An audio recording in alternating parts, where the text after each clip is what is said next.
Hello everyone, I am Priyanka and welcome back to the bio coiling. So आज हम बात करने वाले हैं एंडोप्लाज्मिक रेटिकुलम के बारे में।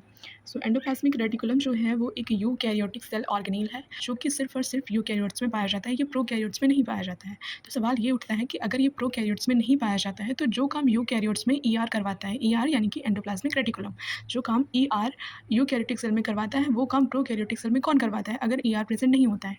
तो इसका जवाब ये है कि जो प्रोकैरियोटिक सेल होते हैं उसमें जो साइटोप्लाज्म और प्लाज्मा मेम्ब्रेन प्रेजेंट होती है वही ईआर का काम करती है। जो भी ईआर काम करवाता है वो उसका काम जो है वो प्लाज्मा मेम्ब्रेन और साइटोप्लाज्म करता है प्रोकैरियोटिक में। ओके, तो ये आप इसका स्ट्रक्चर देख सकते हैं एंडोप्लाज्मिक रेटिकुलम का। तो ये जो ऑर्गेनील है ये न्यूक्लियस से चिपका हुआ होता है, यानी कि न्यूक्लियस से ही इसकी ओरिजिन होती है। आप देख सकते हैं कि ये जो है ये न्यूक्लियस है और इसी से ये देखिए ये सब ये एंडोप्लाज्मिक रेटिकुलम है और ये सब इससे जो है वो निकले हुए हैं, इसी से ये सारे अटैच्ड हैं। तो अब एंडोप्लाज्मिक रेटिकुलम जो होते हैं वो दो तरह के होते हैं, यानी कि एक होता है स्मूथ एंडोप्लाज्मिक रेटिकुलम और एक होता है रफ एंडोप्लाज्मिक रेटिकुलम। तो इसमें डिफरेंस क्या होता है, जैसे कि आपको यहाँ पे देखिए दिया हुआ है कि यहाँ पे आप देख रहे होंगे कि यहाँ पे कुछ डॉट डॉट जैसे ये स्ट्रक्चर्स बने हुए हैं और यहाँ पे ये वाले जो हैं इसमें ऐसे कोई स्ट्रक्चर्स नहीं है। तो जिन पे ये जो हैं ये बेसिकली ये राइबोसोम्स होते हैं, ये जो डॉट डॉट जैसे स्ट्रक्चर्स दिख रहे हैं ये राइबोसोम्स होते हैं, यानी कि राइबोसोम्स जो हैं वो एंडोप्लाज्मिक रेटिकुलम पे प्रेजेंट होते हैं। ऐसा नहीं है कि बाकी जगह नहीं प्रेजेंट होती, ये साइटोप्लाज्म में भी प्रेजेंट होते हैं, पर ये इस पे भी प्रेजेंट होते हैं। तो जिन एंडोप्लाज्मिक रेटिकुलम पर राइबोसोम प्रेजेंट होते हैं उनको हम रफ एंडोप्लाज्मिक रेटिकुलम कहते हैं, क्योंकि अगर कोई स्मूथ सरफेस है और उस पर कुछ अगर डॉट डॉट ऐसे दानेदार कुछ अगर स्ट्रक्चर चिपक गया है तो उसकी जो सरफेस है वो रफ हो जाएगी। तो इस बेसिस पे इसको हम रफ एंडोप्लाज्मिक रेटिकुलम कह देते हैं और जिस पर राइबोसोम्स प्रेजेंट नहीं होते हैं उसको हम स्मूथ एंडोप्लाज्मिक रेटिकुलम कह देते हैं। ओके, यही इसमें जो मेजर डिफरेंस होता है वो होता है। अब इसके पार्ट्स की बात कर लेते हैं।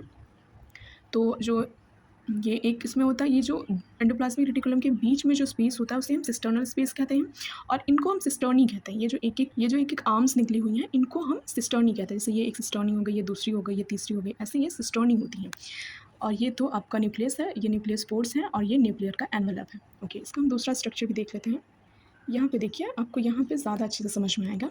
यहाँ पे देखिए, यहाँ पे ये राइबोसोम्स लगे हुए हैं, ये न्यूक्लियस है हमारा और यहाँ से ये एंडोप्लाज्मिक रेटिकुलम निकली हुई है। यहाँ पे देखिए ये सारे डॉट डॉट जैसे स्ट्रक्चर्स हैं, ये राइबोसोम्स लगे हुए हैं। तो इसको, ये जो पिंक वाला है इसको हमने रफ एंडोप्लाज्मिक रेटिकुलम कह दिया और ये जो ऑरेंज वाला है इसको हमने स्मूथ एंडोप्लाज्मिक रेटिकुलम कह दिया। और ये हमारे राइबोसोम्स होते हैं और ये हमारा न्यूक्लियस है। ओके, सो आगे हम देखते हैं। सो ये एंडोप्लाज्मिक रेटिकुलम है और यहाँ पे मैंने जो अभी बताया वही उसी की मैंने पीपीटी तैयार की हुई है। सो एंडोप्लाज्मिक रेटिकुलम जो होते हैं, रेटिकुलम का बेसिकली मतलब होता है नेट। नेट का मीन्स क्या होता है कि जाल, इसमें जाल जैसा फैला हुआ होता है। जैसे आपने अभी देखा कि यहाँ पे ये जाल जैसा लग रहा है कि यहाँ पे कई सारे रेटिकुलाई हैं, तो ये सारे ऐसे ऐसे फैले हुए हैं। तो इसी के बेसिस पे इसका जो नाम है वो रेटिकुलम रखा गया है। Endoplasmic reticulum is a network of membranous tubules and sacs, जिसको हम सिस्टर्नी भी कहते हैं, फाउंड इन यूकैरियोटिक सेल, यानी कि ये प्रोकैरियोटिक सेल में नहीं पाए जाते हैं।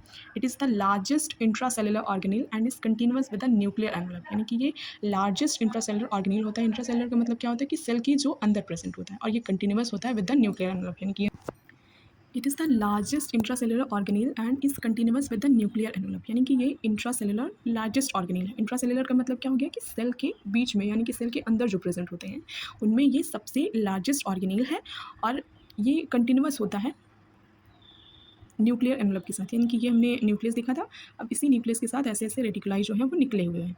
ठीक है, so the ER plays crucial role in protein and lipid synthesis, calcium storage and detoxification, यानी कि इसका काम क्या होता है कि ये प्रोटीन का सिंथेसिस करता है। प्रोटीन का सिंथेसिस कैसे करता है? प्रोटीन और लिपिड का सिंथेसिस करता है। प्रोटीन और लिपिड का सिंथेसिस कैसे करता है कि इस पे जो राइबोसोम्स लगे हुए होते हैं वो प्रोटीन का सिंथेसिस करवाते हैं और जो जो स्मूथ एंडोप्लाज्मिक रेटिकुलम होता है वो लिपिड का सिंथेसिस करवाता है। तो अगर एक केमिकली अगर डिफरेंस पूछा जाए रफ एंडोप्लाज्मिक रेटिकुलम और स्मूथ एंडोप्लाज्मिक रेटिकुलम में, तो ये भी होता है कि जो रफ एंडोप्लाज्मिक रेटिकुलम होता है वो प्रोटीन का सिंथेसिस करवाता है और जो स्मूथ एंडोप्लाज्मिक रेटिकुलम होता है वो लिपिड का सिंथेसिस करवाता है। ओके, और दूसरा इसका फंक्शन होता है कैल्शियम स्टोरेज का और ये डिटॉक्सिफिकेशन करता है, यानी कि हमारी जो सेल है उसमें अगर कोई भी ऐसा ड्रग चला गया है जो हमारी बॉडी के लिए अच्छा नहीं है या फिर कोई भी ऐसा केमिकल प्रेजेंट है जो हमारी बॉडी के लिए अच्छा नहीं है, तो वो उसको डिटॉक्सीफाई करता है, पूरी सेल को डिटॉक्सीफाई करता है।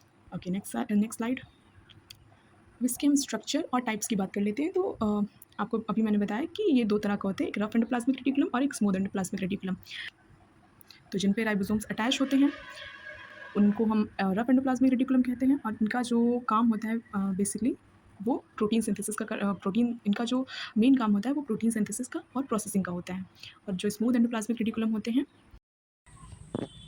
जो स्मूथ एंडोप्लाज्मिक रेटिकुलम होते हैं उनमें राइबोसोम्स प्रेजेंट नहीं होते हैं, और ये जो एसईआर यानी कि स्मूथ एंडोप्लाज्मिक रेटिकुलम जो होते हैं वो लिपिड और स्टेरॉइड की सिंथेसिस करवाते हैं।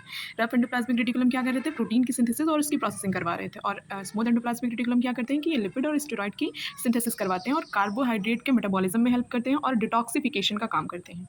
ओके, नेक्स्ट स्लाइड है। अब इनका जो एक स्ट्रक्चर मैंने आपको जो भी डायग्राम दिखाया था, तो मैंने उसमें स्ट्रक्चर दिखाया था।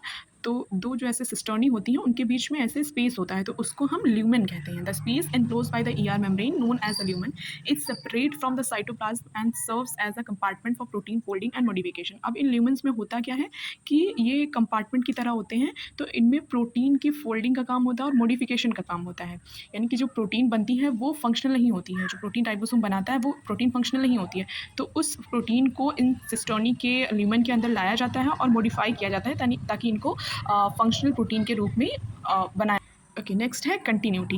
इनका जो चौथा फीचर है वो है कंटिन्यूटी। तो कंटिन्यूटी का मतलब क्या हो गया कि आपने देखा था कि ये न्यूक्लियस के साथ, जो न्यूक्लियर मेम्ब्रेन है उसके साथ ये कंटिन्यूटी शो कर रहे थे, तो ये न्यूक्लियर एनवेलप के साथ कंटिन्यूटी शो करते करते ये प्लाज्मा मेम्ब्रेन तक पहुंच जाते हैं। जैसे कि ये साइटोप्लाज्म है और ये, एक सेकेंड, जैसे ये हमारा न्यूक्लियस हो गया, ये हमारा पूरा सेल हो गया, तो यहाँ से ये कंटिन्यूटी शो करते हुए ये पूरे प्लाज्मा मेम्ब्रेन तक पहुँच सकते हैं। तो इसमें यही स्लाइड में लिखा हुआ है, पढ़ सकते हैं कि the RER and SER often interconnected and can be continuous with the nuclear envelope and the plasma membrane.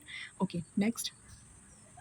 Functions की अगर हम इनकी बात करें तो आपको पहले ही मैंने थोड़ा बहुत बता दिया है, अभी इसमें डिटेल में पढ़ लेते हैं कि इनका जो मेन काम होता है वो प्रोटीन सिंथेसिस और प्रोसेसिंग का होता है। ये कौन कराते हैं, ये रफ ER कराते हैं। Okay, so the rough ER is the site where proteins are synthesized, folded, modification जब होता है प्रोटीन का तो उसको हम ग्लाइकोसाइलेशन कहते हैं, and quality control before being transported to other destinations. यानी कि जब इसमें प्रोटीन का सिंथेसिस और प्रोसेसिंग होता है, प्रोसेसिंग का मतलब क्या होता है कि हम किसी जो प्रोटीन हमारी बन रही होती है उसको हम चेक कर रहे होते हैं कि वो हमारी सेल में काम करने लायक है या नहीं। अगर वो किसी भी ऑर्गेनेल तक या फिर किसी भी दूसरी सेल तक जाती है तो वो अच्छा फंक्शन परफॉर्म कर सकती है या नहीं, तो ये चीज़ें प्रोसेस की जाती हैं। ओके, दूसरा है लिपिड एंड स्टेरॉइड सिंथेसिस। दूसरा काम होता है लिपिड और स्टेरॉइड सिंथेसिस का, तो ये अभी हमने पढ़ा है कि ये SER का काम होता है। Is responsible for synthesising various lipids including phospholipids जो कि हमारी प्लाज्मा मेम्ब्रेन बनाती है, कोलेस्ट्रॉल जो कि हमारी प्लाज्मा मेम्ब्रेन में कोलेस्ट्रॉल भी प्रेजेंट होता है, and steroidal hormones. Okay, next इसका फंक्शन है कैल्शियम स्टोरेज। यानी कि जो ER होता है वो पर्टिकुलरली SER की हम बात कर रहे होते हैं, स्मूथ एंडोप्लाज्मिक रेटिकुलम की, ये एज अ रिजर्वॉयर काम करता है कैल्शियम आयंस के स्टोरेज के लिए, and which are crucial for muscle contraction. यानी कि आपने पढ़ा है कि जो मसल का कंट्रैक्शन होता है उसमें कैल्शियम आयन कितना ज़्यादा बेनिफिशियल, अगर कैल्शियम आयन नहीं हुआ तो मसल का कंट्रैक्शन नहीं हो सकता है, और नर्व इम्पल्सिस भी जो होती हैं वो भी कैल्शियम आयन के कारण ही जो है वो नर्व इम्पल्सिस भी ट्रांसफर हो पाती हैं, एंड अदर सेलुलर प्रोसेस, और भी कई सारे सेलुलर प्रोसेसेस हैं जिनमें कैल्शियम आयन जो है वो काम में आता है, तो उसका स्टोरेज कौन करता है, SER करता है। और चौथा काम है डिटॉक्सिफिकेशन का, तो SER ही जो है वो डिटॉक्सिफिकेशन भी करता है, detoxify various harmful substances including drugs, metabolic by products and making them water soluble for excretion. यानी कि ये काम क्या करता है कि जैसे कोई भी प्रोसेस हो रही है हमारी बॉडी के अंदर, तो उससे जो मेटाबॉलिक बाई प्रोडक्ट्स निकल रहे हैं तो उनको क्या करता है कि ये वाटर सॉल्युबल बना देता है, जिससे कि हमारी बॉडी से ये एक्सक्रीट हो सके। जैसे कि हमने कोई दवाइयाँ ली हैं तो उसमें जो चीज़ हमारे लिए बेनिफिशियल नहीं है तो वो उसको तोड़ फोड़ के उसको डिटॉक्सीफाई कर देते हैं, यानी कि उसको इतना तोड़ फोड़ देता है कि वो वाटर सोल्यूबल हो जाए और हमारी बॉडी के साथ निकल जाए, एक्सक्रीट हो जाए। ओके, अगला काम है इसका ट्रांसपोर्ट का, यानी कि SER जो होता है, SER के जो एंजाइम्स होते हैं are involved in glycogenolysis, break down of glycogen to glucose, यानी कि ग्लूकोज का, यानी कि ये ग्लाइकोजन को ग्लूकोज में तोड़ते हैं, and other carbohydrate metabolic pathways. चौथा काम है कार्बोहाइड्रेट के मेटाबॉलिज्म का काम करते हैं ये। ER plays a vital role in transporting proteins, lipids and other molecules within the cell to the other organelles. ये जो है वो प्रोटीन्स को ट्रांसपोर्ट करने का, लिपिड्स को ट्रांसपोर्ट करने का काम करते हैं, और भी अदर जो मॉलिक्यूल्स होते हैं सेल के अंदर उनको ट्रांसपोर्ट करने का काम ये करते हैं। इनका अगला काम होता है सेलुलर रीमॉडलिंग का, यानी कि जो ER होते हैं वो ड्रामेटिक शेप शो करते हैं, यानी कि ये माइटोसिस के दौरान ये चेंज होते रहते हैं। जैसे माइटोसिस होती हो तो उसमें ये जो सेल है वो कई फेजेस से होकर गुजरती है, तो उसमें जो चेंजेस आते हैं या और भी जो भी सेलुलर प्रोसेसेस होती हैं तो उसमें ये जो है ER हेल्प करता है। Okay, suggesting its role in cellular remodeling. Video में आपको ये वीडियो कैसा लगा वो आप कमेंट सेक्शन में ज़रूर बताइएगा। इस वीडियो को लाइक कीजिएगा और चैनल को सब्सक्राइब करना बिल्कुल मत भूलिएगा, और जैसे भी आपको कंटेंट चाहिए, जो भी आपको वीडियो चाहिए वो आप हमें कमेंट सेक्शन में बता सकते हैं। मैं पूरी कोशिश करूँगी कि मैं आपको अच्छा कंटेंट और बहुत ही कम टाइम में प्रोवाइड कर सकूँ।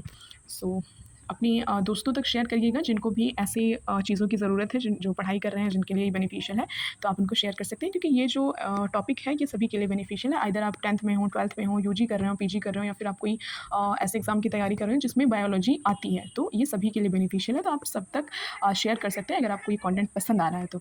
सो थैंक यू सो मच और आप अपना फीडबैक ज़रूर दें कमेंट सेक्शन में, वो मेरे लिए बहुत बेनिफिशियल होगा। मुझे पता चलेगा कि मेरा कंटेंट कैसा रहा है, कैसा मैं लोगों तक पहुँचा पा रही हूँ, कैसी मुझे अभी सुधार की ज़रूरत है and that's all. So thank you so much और मिलते हैं नेक्स्ट वीडियो में। Bye bye, stay tuned.